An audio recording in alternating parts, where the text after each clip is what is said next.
Let's be real. Nobody is rushing to give you the honest facts about creating wealth after you hit 40. And the honest fact is pretty straightforward. You have fewer years left. You have more on the line. And the strategies that worked for someone at 25 could actually ruin you. The finance world keeps selling the same advice at every age. Take risks, chase high returns, hunt for the next big win. What they never tell you is that a 45-year-old who loses half their savings is not in the same boat as a 25-year-old who loses half. The numbers tell a completely different story. The time you need to recover could stretch into decades you simply do not have. And the emotional hit lands differently when you can actually see retirement on the horizon. Building real wealth after 40 requires a totally different playbook. Not because you are less able, and not because all the chances are gone, but because the simple math of time changes how you should approach this entire game. The single biggest shift you must make is this: stop trying to be a genius and start trying hard to avoid being foolish.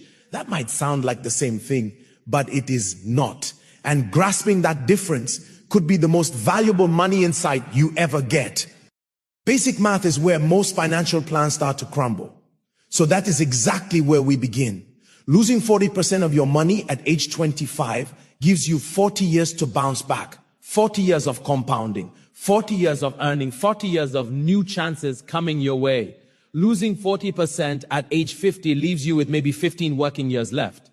And here is what most people never work out. Getting back to where you started after a 40% loss does not require a 40% gain. You need a 67% gain just to break even. Lose 50% and the math turns brutal. You need 100% gain to recover. This is not an opinion or a guess of pessimism. This is arithmetic. And arithmetic does not care about your feelings, your plans, or your optimism. The first rule of compounding boils down to one clear idea: never interrupt it without a very good reason. That sounds obvious until you see what people actually do with their money. They interrupt their compounding all the time, selling in a panic at the bottom, jumping into hot trends at the top, pulling money out to buy things they do not need, using borrowed money to try and get rich quick, only to be wiped out when things turn. Every interruption costs you years, sometimes decades, and after 40, you do not have decades to waste on self-inflicted wounds. Most people get the power of compound interest because they have seen the chart of a dollar growing over time. What they do not get is how easily that compounding gets broken. How one bad year, one poor choice, or one moment of fear can set you back 10 years or more. The real money is not in the buying and the selling. The real money is in the waiting. And waiting is the one thing most people cannot do. Let me give you a mental tool that will help you more than any stock tip, any investment strategy, or any financial advisor you will ever meet. An old German mathematician named Jacobi solved tough problems by working backwards. His constant advice was invert, always invert. Instead of asking how to get rich, ask how to guarantee you stay poor. Instead of asking what you should do, ask what you must absolutely avoid. This is not pessimism, this is clarity. Success turns out to be less about doing amazing things and more about avoiding disastrous things.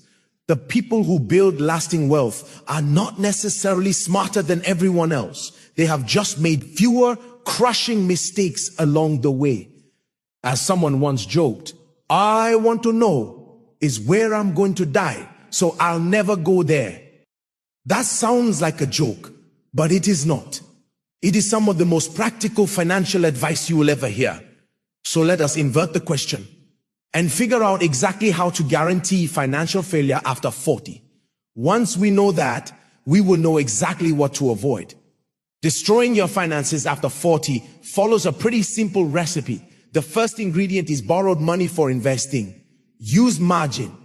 Take a home equity loan to buy stocks. Finance everything you can. They say smart men go broke 3 ways: liquor, ladies, and borrowed money. Honestly, the first two are just there because they start with the same letter. The real killer is the debt. There is no such thing as a 100% sure bet when investing. And a string of wonderful numbers multiplied by 0 always equals 0. Borrowed money is how clever people destroy themselves. Remember long-term capital management. It was run by Nobel Prize winners, some of the smartest financial minds on the planet. They used borrowed money to amplify their bets and nearly collapsed the whole financial system. History shows us that debt used for speculation often produces zeros, even when very smart people are using it. You might think you are being conservative. Just a little margin, just a small loan. But here is the thing. A small chance of catastrophe always exists when you own securities that are pledged to others. Always. And after 40, you cannot afford catastrophe because you do not have time to come back from zero. The second ingredient is spending more than you earn. This seems obvious, but watch what people actually do with their paychecks. Once debt takes hold, chances are you will never escape. That is not an exaggeration. It is a statistical reality. Consumer debt compounds against you, just as surely as investments compound for you. The difference is debt compounds every single month without fail. While your investments might have bad years, down years, flat years, the person who spends a little less than they earn lives a completely different life than the person who spends a little more. The gap seems small at first, maybe a few hundred a month, but over 20 years, one person has freedom and the other has chains. The third ingredient surprises people, being unreliable. What does reliability have to do with building wealth after 40? Everything.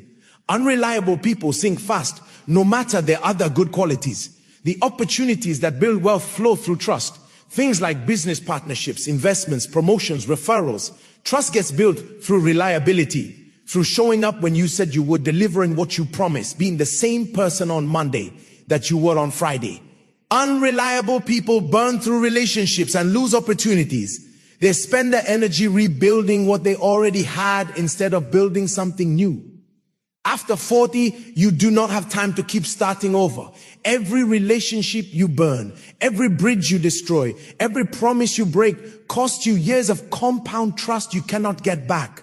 The fourth ingredient is refusing to learn anything new. This is the silent killer after 40. You stop reading, stop studying, and assume whatever got you here will get you there. You coast on what you already know.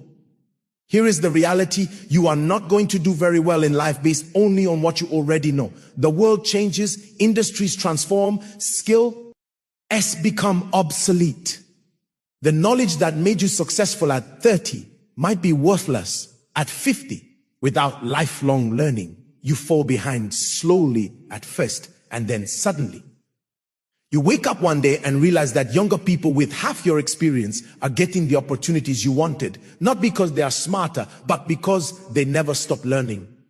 The fifth ingredient is letting your emotions drive your decisions.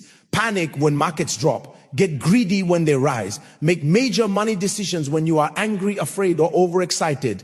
Plenty of people with high IQs turn out to be terrible investors because they have terrible temperaments. You need to keep raw, irrational emotion under control. You need patience, discipline, and an ability to take losses and adversity without going crazy. Intelligence without emotional control is worthless. Actually worse than worthless because it is dangerous. Smart people who cannot control their emotions find sophisticated ways to destroy themselves.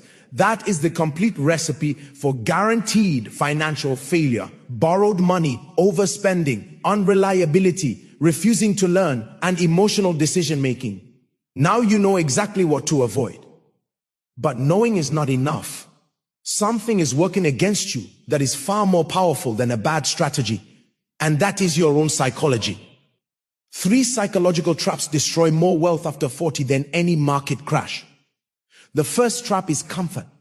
You have built something over the years, a career, a lifestyle, a routine, and part of your brain wants desperately to protect it. Psychologists call this loss aversion. Losses hurt more than equivalent gains feel good. Losing $100 feels worse than ding $100 feels good. After 40, you have more to lose, which means your brain is screaming at you constantly to not risk it, to not change anything, to protect what you have. The problem is, protection often looks like stagnation. You stay in a job going nowhere because it is safe. You keep money in a savings account earning nothing because you cannot handle volatility. You avoid opportunities because they might not work out. Comfort becomes a cage and you build the bars yourself. The second trap is fear. not fear of losing money, but fear that it is too late. You look at where you are financially. You look at where you want it to be, and the gap seems impossible. And that is when you freeze. You tell yourself there is no point starting now. You convince yourself the opportunities are all gone, that you missed your window, that the best you can do is maintain what you have. This is denial dressed up as realism. When the truth is unpleasant enough, people's minds play tricks and they think it is not really happening. The fear that it is too late becomes a self-fulfilling prophecy. You stop trying because you think it is hopeless, and because you stop trying, it becomes hopeless. The third trap is self-pity. This one is the most dangerous because self-pity feels justified. You have had setbacks, bad luck, unfair circumstances. Maybe a divorce wiped out your savings, or a job loss came at the wrong time, or a health crisis drained your accounts, or market crash hit right when you are about to retire. Life will have terrible blows, horrible blows, unfair blows. None of that matters. Self-pity gets pretty close to paranoia, and paranoia is one of the very hardest things to reverse. Once you start believing the world is against you, that you have been uniquely victimized, that your circumstances are worse than everyone else's, you stop looking for solutions. You stop taking responsibility. You become a passenger in your own life. You can train yourself out of self-pity. And when you do, you get a great advantage over everybody else, because most people cannot escape it. Every piece of bad luck in life is an opportunity to behave well. Every setback is a chance to learn something. Your duty is not to be drowned in self-pity, but to use the terrible blow in a constructive way. This is not motivational fluff. This is strategic reality.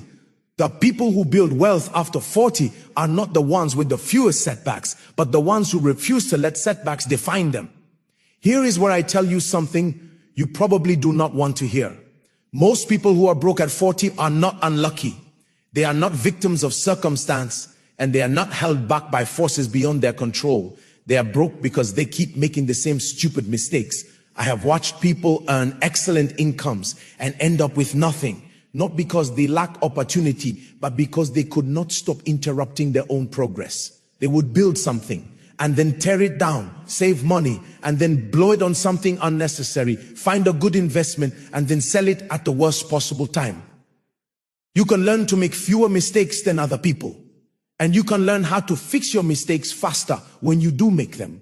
This is the real skill of building wealth after 40, not finding better opportunities, not working harder, not getting lucky, just making few stupid mistakes. When you look at the evidence, something remarkable stands out. Long-term advantage comes from trying to be consistently not stupid, instead of trying to be very intelligent. Read that again, because it is the most counterintuitive truth about wealth I can give you. You do not need to be smart. You need to be not stupid. Consistently, relentlessly, boringly. People are always trying to be smart, and all you need to do is not be idiotic. That turns out to be harder than most people think. The hardest part of building wealth is probably not what you expect. The first $100,000 is brutal, but you have to do it. I do not care what you have to do. If it means walking everywhere and not eating anything that was not bought with a coupon, find a way to get your hands on $100,000. After that, you can ease off the gas a little. Compounding explains why that first $100,000 matters so much. At small amounts, compound growth is almost invisible. $10,000 growing at 10% makes you $1,000. Nice, but life-changing. $100,000 at 10% is $10,000. $1 million at 10% is $100,000. The same percentage growth produces radically different real numbers. The first $100,000 is where you do most of the heavy lifting. After that, your money starts doing more and more of the work for you. This is why people who start late need to be even more aggressive about reaching that first milestone. Not aggressive with risk, but aggressive with savings, aggressive with cutting expenses, aggressive with growing income. You only have to get rich once. That is important to understand. You are not trying to get rich multiple times. You are not trying to hit home runs every year. You are trying G, to reach a point where compounding takes over, and then you protect that compounding at all costs. The person who saves aggressively to reach $100,000, then invests it sensibly and never interrupts the compounding, will end up wealthier than the person who chases high returns and blows up twice. So what actually separates the people who build wealth after 40% from those who do not? Intelligence is not the answer, because plenty of intelligent broke people exist. Opportunity is not the answer, because opportunities exist everywhere, all the time. It comes down to 4 things: preparation, discipline, patience, and decisiveness. Each one is useless without the others, but together they create something powerful. Preparation means learning before you need the knowledge, reading when you do not have to, studying industries you might invest in someday, understanding tax law and estate planning and business structures. Most people only learn when they're forced to, and by then it is an expensive education. Discipline means doing what needs to be done, whether you feel like it or not. Saving when you want to spend. Walking away from bad deals when you want to close. Staying calm when everyone around you is panicking. Patience means waiting for the right opportunity. Waiting for compounding to work. Waiting when every instinct tells you to do something. It takes character to sit with all that cash and do nothing. Most people cannot do it because they feel like they are wasting time, like they are falling behind, like they need to be active to be successful. Remember, the big money is not in the buying and selling. The big money is in the waiting. Decisiveness means acting when the time is right. Not tomorrow, not after more research, not after talking to a few more people. You need patience for a long time, followed by tremendous aggression when the opportunity appears. Most people cannot combine those 2 things because they are either always passive or always aggressive. The right approach looks crazy to most people because it involves long periods of apparent inactivity, punctuated by sudden aggressive action. It is like a crocodile that floats motionless for hours and then explodes with movement. Here is something that seems like a paradox, but is not. Very smart people do very dumb things. In fact, sometimes the smarter someone is, the dumber their mistakes. Smart people can rationalize anything. They are good at constructing logical arguments for whatever they already want to do. They convince themselves their situation is different, that the rules do not apply to them, that they found an angle nobody else has seen. Overconfidence can cause a person with a high IQ to make more mistakes than someone with an IQ 30 points lower. Think about that. Raw intelligence can actually become a disadvantage because the person with a high IQ thinks they are even smarter than they are. They take risks that are not risks for someone as smart as they think they are. They venture into areas where they have no skill and assume they can figure it out because they figured everything else out. The person with the low IQ knows their limits, stays within them, and makes fewer catastrophic mistakes. Knowing what you do not know is more useful than being brilliant. This brings us to one of the most important concepts for building wealth after 40. Every person has a circle of competence, and expanding that circle turns out to be very hard. Inside your circle are things you truly understand, not things you have read about or heard about, but things you deeply and fundamentally grasp. Outside your circle is everything else, the vast universe of things you do not really know. No matter how smart you are, you have to figure out what your own aptitudes are. Playing games where other people have the aptitudes and you do not mean you are going to lose. And that is as close to certain as any prediction you can make. After 40, you have had enough experience to know where your circle is. You know what you are good at and you know what you have done successfully. The trap is thinking your circle is bigger than it actually is. You have done well in your career, maybe run a successful business, and then you start thinking you understand investing, you understand real estate, you understand things you have only observed from a distance. Knowing where you are competent and where you are not is the single most important thing if you want to avoid a lot of stupid errors. Knowing the edge of your own competency is very hard because the human mind naturally tries to make you think you are way smarter than you are. The smart play is to avoid games where the other people are wise and you are stupid. Look for places where you are wise and they are stupid. This is strategic humility. You are not being modest for the sake of it. You are being honest about where you have an actual edge. After 40, your circle of competence is your biggest asset. So stick to it ruthlessly. Every disaster I have seen in later life wealth building came from someone step in outside their circle and convincing themselves they knew what they were doing.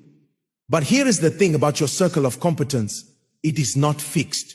You can expand it slowly and methodically through relentless learning. In my whole life, I have known no wise people who did not read all the time. None. Zero. This is not an exaggeration, but pattern recognition across decades of watching. The people who build wealth continuously, who adapt to change, who see opportunities others miss, are the ones who read constantly, study constantly, never stop learning. People rise in life who are not the smartest, sometimes not even the most diligent, but they are learning machines. They go to bed every night a little wiser than they were when they got up. And that helps, particularly when you have a long run ahead of you. After 40, you still have a long run, 20 or 30 or 40 years of wealth building. That is enough time for continuous learning to produce massive advantages. Spend each day trying to be a little wiser than you were when you woke up, day by day. And at the end of the day, if you live long enough, you will get out of life what you deserve. The person who reads an hour a day, studies their industry, learns adjacent fields, and expands their circle will have a massive advantage at 60% over the person who stopped learning at 40%. Wisdom acquisition is a moral duty. It is not something you do just to advance in life. When someone was asked what explained their success in one word, the answer came back simple: rational. That's it. Not intelligent, not connected, not lucky, rational. What does rationality mean in practice? It means making decisions based on evidence instead of emotion. Changing your mind when the facts change. Refusing to believe things just because you want them to be true. Most people are not rational. They are rationalizers. They decide what they want and then construct reasons to justify it. You are not entitled to have an opinion on a subject unless you can state the arguments against your position better than the people who support it. Only when you reach that stage are you qualified to speak. This is a brutal standard, and almost nobody applies it. People have opinions about everything: politics, investments, business, careers, and they have never seriously considered the other side. They have never stress tested their own thinking or asked, what if I am wrong? The rational person asks, what if I am wrong? Constantly. They are not paralyzed by doubt, but protected by it, making fewer catastrophic errors because they have already imagined the catastrophe. Temperament is more important than brains. You need patience, discipline, and the ability to take losses without going crazy. High IQ without emotional control is worthless. Actually worse, because it is dangerous. Here is a practice almost no one does, but everyone should. Create a record of your biggest mistakes and review them regularly. Celebrating stupidities makes sense when you think about it. People who admit they were complete horses' asses perform better because they rub their nose in their mistakes. This is a wonderful trick to learn. Some of the best investors keep what they call a temple of shame, a code of every terrible decision, every stupid investment, every time they let emotion override reason. And they do not just keep it, they review it regularly and study their own failure patterns. Most people do the opposite. They forget their mistakes as fast as possible, rationalize them away, blame external circumstances. And then they keep making the same mistakes. Reviewing your past stupidities makes you less likely to repeat them. After 40, you have a long track record, decades of decisions, some brilliant, most mediocre, a few catastrophic. What were your catastrophic decisions? Write them down and study them. What pattern emerges? Were you overconfident, emotional, outside your circle, influenced by someone else's excitement? Everyone has patterns, and patterns repeat until you see them clearly. If I had to name one factor that dominates human bad decisions, it would be denial. When the truth is unpleasant enough, people's minds play tricks and they think it is not really happening. This is the central mechanism of financial self-destruction after 40. You know your job is unstable, but you convince yourself it will be fine. You know you are not saving enough, but you tell yourself you will start next year. You know your business model is obsolete, but you believe the market will come back. You know your portfolio is too risky for your age, but you convince yourself you can handle it. Denial is comfortable, reality is not. People choose denial unconsciously, automatically, reflexively. The brain protects itself from unpleasant truths by simply refusing to acknowledge them. The rational person fights this constantly by forcing themselves to confront unpleasant realities, asking, what am I denying right now? And seeking out information that contradicts their beliefs. It is uncomfortable, and it is supposed to be. That is how you know you are doing it right. The actual system for building wealth after 40 is simpler than you think and harder than you imagine. I basically believe in the soldier-on system. Lots of hardship will come, and you have to handle it well by soldiering through. A few rare opportunities will come, and you have to learn how to recognize them when they arrive, and not make too minor a trip to the pie counter when the opportunity is available. That is the whole system. Soldier through the hardship. Recognize the rare opportunities and act decisively when they appear. Most people fail at all three. They crumble under hardship, miss opportunities because they are not paying attention. And when opportunities appear, they nibble instead of acting with conviction. Waiting is what helps you as an investor. And a lot of people just cannot stand to wait. The long periods between opportunities are the hardest part because you are doing nothing visible. You are reading, thinking, watching, saving, waiting. It feels like failure. It feels like you are falling behind. Everyone else seems to be doing things, making moves, generating returns. Good investing requires a weird combination of patience and aggression, and not many people have it. You need the patience to really wait, not fake wait where you are constantly looking for action, but real wait, where you genuinely accept that most of the time the best move is no move. And then you need the aggression to act decisively when the moment comes, to put real money behind your company. Inviction, to not nibble at the edges when you should be taking a full position. There is something about time that most people do not understand until it is too late. The future still holds opportunities. It always has, and it always will. The last recession or the last big opportunity that the world is ever going to get has not passed. There will be opportunities in the future. Being 40 years old today means you might have 40 or 50 years left. That is not a short time. It is almost another entire adult life. Being 50 means you might have 30 or 40 years remaining, still decades. Being 60 means you might have 20 or 30 years ahead of you. And people have built fortunes in less time. The question is not whether opportunities will come, because they will. The question is whether you will be ready for them. Ready means having capital available, having eliminated debt, having expanded your competence, having built your capacity for rational decision making. You build readiness during the long, quiet periods so that when opportunity arrives, you can act. Here is the hardest truth of all. If you are struggling financially after 40, the problem is probably not external. It is not the economy. It is not your industry. It is not bad luck. It is not your circumstances. It is you specifically. It is patterns of thinking and behavior that you have repeated so many times they have become invisible to you. Maybe you consistently overestimate your knowledge, consistently underestimate risk, consistently make emotional decisions, consistently spend too much, consistently avoid uncomfortable truths. Whatever it is consistent. It is a pattern. And until you see it clearly, you will keep repeating it. Self-pity is a standard condition. Yet you can train yourself out of it. The same is true for every other destructive pattern. Things like overconfidence, impatience, denial, emotional reactivity. These are not permanent character traits, they are habits. Habits can be changed, but they can only be changed once you see them. And most people never see them because they are too busy protecting their self-image. Let me leave you with a simple calculation. A 45-year-old saving $2,000 a month for 20 years at a 7% return has over $1 million at 65.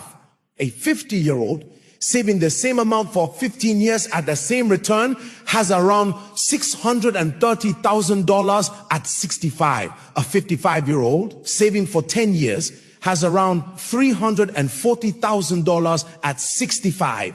Starting earlier is obviously better. But here is the point most people miss. Even starting late still works. $600,000 is not $1 million. But $600,000 is not zero. $340,000 is not zero. And these calculations assume no increase in savings, no windfalls, no side income, no inheritance, just steady, boring, consistent saving and investing. The person who says it is too late and does nothing ends up with nothing. The person who says it is late, but I will start anyway, ends up with something. That something might be the difference between dignity and desperation in your final decades. You have a choice to make. You can continue doing what you have been doing, getting the results you have been getting and arriving at 70 or 80% with whatever those patterns produce. Or you can change, not by becoming brilliant, not by finding secret opportunities, not by taking massive risks, by becoming less stupid, consistently, relentlessly, boringly, by avoiding borrowed money, by spending less than you earn, by being reliable, by learning continuously, by controlling your emotions, by staying within your circle of competence, by waiting patiently, and by acting decisively when the time comes. It is not exciting. There is no magic formula, no secret strategy. There is just arithmetic, discipline, and time. You have less time than you used to, and that is true. You have more time than you think, and that is also true. The question is what you will do with it.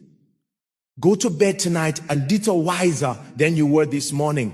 Do the same thing tomorrow and the day after and the day after that. Step by step, you get ahead, but not necessarily in fast spurts. You build discipline by preparing for fast spurts. Slug it out 1 inch at a time, day by day. And at the end of the day, if you live long enough, you will get what you deserve.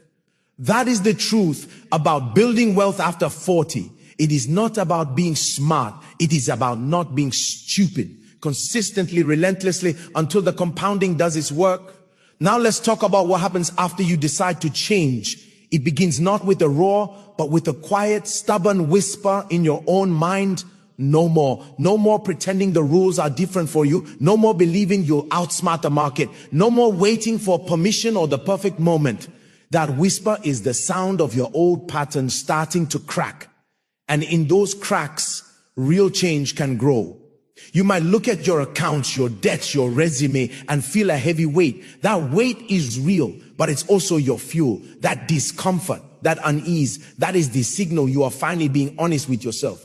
And honesty, SP, silly, the brutal kind, is the only foundation strong enough to build on from here. Don't run from that feeling. Sit with it. Let it show you exactly where the leaks are in your boat. Because a boat that is leaking can still sail, but only if you start plugging the holes instead of pretending you aren't getting wet. Think about your money like your health. After 40, you can't treat your body like you did at 25. You can't eat junk, never sleep, avoid the doctor, and expect to feel strong. You need checkups. You need better fuel. You need consistent, boring habits. Wealth is the same. The flashy, risky stuff is the financial equivalent of a crash diet or a fad workout. It might give you a quick rush, but it leaves you weaker in the long run. What you need now is financial strength training. Lifting the same weights, saving the same amount, investing the same way, month after boring month. It builds muscle you can't see until you really need it, and you will need it. Life after 40 has a way of testing your foundations. A parent needs care. A child needs help with tuition. The roof needs replacing. The economy dips. These aren't disasters. They are the normal stresses of a life being lived. If your financial plan can't handle normal stress, it's not a plan, it's a prayer. Your goal isn't to avoid these storms. Your goal is to build a ship that can sail through them without sinking. This means looking at every dollar and asking it a simple question. Whose side are you on? Is that dollar working for you? Or are you working for it? Is it sitting idle, losing value to inflation? Or is it out there in the world quietly compounding, building a future where you have choices? Every spending decision is a vote for the life you want. That coffee, that subscription you don't use, that impulse buy at the checkout line, they are tiny votes for instant gratification. And the savings you automate, the debt you pay down, the investment you leave alone, those are votes for future freedom. After 40, you must become a ruthless politician for your own future freedom. Campaign for it every day. Win those small, boring elections. Let's speak frankly about the people around you. You will have friends, maybe even family, who are still playing the old game. They'll talk about their hot stock tip, their new luxury car lease, their latest can't lose scheme. They might look like they're winning. Do not be fooled. The loudest celebrations often come from the shallowest victories. The most enviable lifestyles are often propped up by the most fragile debt. Your job is not to judge them, but to protect yourself. Protect your mind from their frenzy. Protect your plan from their doubt. Nod politely and then go back to your boring, beautiful work of building something real. Wealth after 40 is often a solitary journey because it requires a mindset most people have abandoned for the thrill of the chase. You are not chasing. You are building. Builders are rarely the loudest people in the room. There will be days when the boredom of it all gets to you. You'll see the market jump and wonder if you should jump in on whatever is hot. You'll see someone else's vacation photos and feel the itch to put a trip on a credit card. This is the critical moment. This is when you must remember the math. Remember that a 50% loss needs a 100% gain. Remember that every interruption costs you years. Remember the quiet power of not being stupid. Go for a walk. Read a book, a real one, not about getting rich quick. Remind yourself that you are playing a different game on a different timeline for the highest possible stakes, your own peace of mind. Your greatest asset now is not your intelligence, but your lived experience. You've seen cycles. You've seen bubbles pop. You've seen sure things fail. You felt the sting of a bad decision. That experience is a library in your mind. Start reading from it. What did that past mistake teach you? Not in a vague way, but in a specific, I will never do X again way. Write that lesson down. Your experience is also your anchor. It keeps you from being swept away by every new wave of excitement. A 25-year-old has energy. A 45-year-old has context. Context is more valuable. Use it. Finally, let's talk about legacy. It's not just about leaving money behind.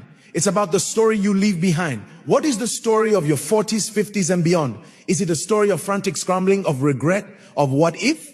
Or is it a story of quiet transformation, of grace under pressure, of becoming a person who is defined not by their luck, but by their character? The wealth you build is simply the proof of that story. It is the tangible result of your discipline, your patience, your rationality. It is the resource that will allow you to be generous, to be secure, to be a rock for others instead of a burden. So you wake up tomorrow and you do the unglamorous work. You spend less than you make. You learn something new, even for 20 minutes. You keep a promise. You review your circle of competence and stay inside its lines. You tell self-pity it has no place here. You acknowledge your fear, and then you take the small rational step right in front of you anyway. You are not racing against the people on social media. You are not racing against your younger self. You are in a long, steady walk alongside your own best future. The pace feels slow, but with every step, the compound interest of your good decisions is ticking in the background, silent and unstoppable. The seasons will change. The markets will rise and fall, but you will be different. You will be the person who didn't break the chain, who didn't interrupt the compounding, who understood that the finish line isn't a dollar figure, it's a state of being. It's waking up at 65 or 70 with quiet confidence, knowing you built something that can't be taken from you by a market crash or a bad headline, because it was built inside you first. It is never too late to become that person. The starting line is right where you are standing. The clock is ticking, but it is not your enemy. It is the measure of your resolve. Let it begin now. Let's get even more specific. Let's talk about the mornings when the alarm goes off and the first thought in your head is the number in your bank account or the shadow of a debt you've carried for years. That weight is real. It's in the room. If you and the financial gurus aren't there in that moment, it's just you, your thoughts, and the day ahead. This is where the real work happens. Not in a spreadsheet, but in your mind. Before your feet even hit the floor, you have to start seeing time as a tangible thing. Picture a jar on your kitchen counter. Every morning you wake up and a handful of sand is gone from that jar. At 25, the jar is overflowing. You can spill some, you can waste some. There's so much it feels endless. At 45, 50, 55, you can see the bottom. You can see how much is left. This isn't meant to scare you. It's meant to clarify you. That sand is the most precious resource you have, more than any stock or any property. And every decision you make either honors that sand or wastes it. Wasting it isn't just about losing money. It's about spending your limited sand on worry, on regret, on chasing things that don't matter, on repairing mistakes you could have avoided. Honoring it means investing each grain into things that give you more peace, more freedom, more solid ground beneath you. Think about the word rich. For too long, it's been painted as luxury cars and tropical vacations. That's a cartoon. Real wealth, the kind that matters after 40, has a different face. It's the ability to say no to a job that eats your soul. It's the ability to handle a $5,000 car repair without spiraling into panic.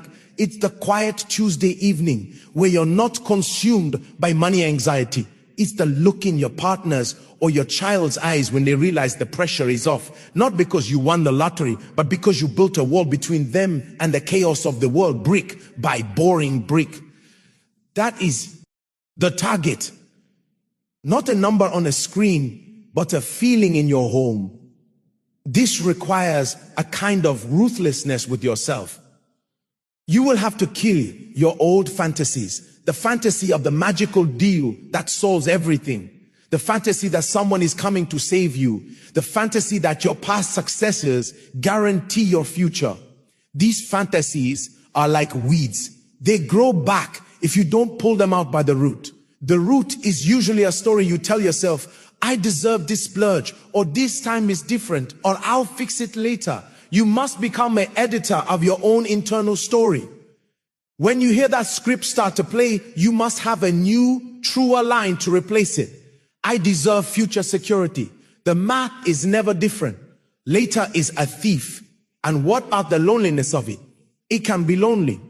When you stop complaining about money with your friends, when you stop participating in the race, there can be a silence. You might feel out of step. This is normal. You are changing the rhythm of your life. Any new rhythm feels strange before it feels natural. Fill that silence with better things, with learning, with the small concrete victories of a debt paid off, of an investment statement you can finally understand, of a week where you didn't waste a single dollar on something meaningless. Your confidence will grow not from shouts, but from these whispers of progress. Let's also talk about generosity.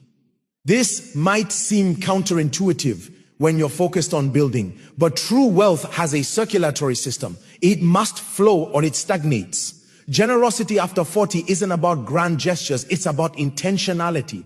It's the conscious decision that even while you build, you are not isolated. It could be tipping a little more, helping a family member without fanfare, supporting a cause that matters. This does two vital things. It reminds you that money is a tool for good, not just a scorecard. And it reinforces your own abundance mindset. You are not a desperate miner clinging to a single nugget. You are a gardener planting seeds, some for your future shade, some for the nourishment of others. This mindset protects you from the scarcity and fear that lead to terrible panic decisions. You will make mistakes. You will. The goal is not perfection. The goal is to make new mistakes, not the same old ones. When you slip up, when you let emotion make a call, when you break your own spending rule, don't use it as a reason to give up. That's the old pattern. The new pattern is to conduct a brief, unemotional review. What triggered that? What was the feeling? How can I spot that trigger earlier next time? Then you move on. You don't flagellate yourself for miles. You correct course by 1 degree and keep sailing. The ship of your life is turned by tiny, consistent adjustments, not by frantic spins of the wheel. Finally, remember the power of your example. You might not realize it, but people are watching. Your children, your younger colleagues, your friends, they may never say a word, but they see you living differently. They see you choosing calm over chaos, patience over frenzy, substance over show.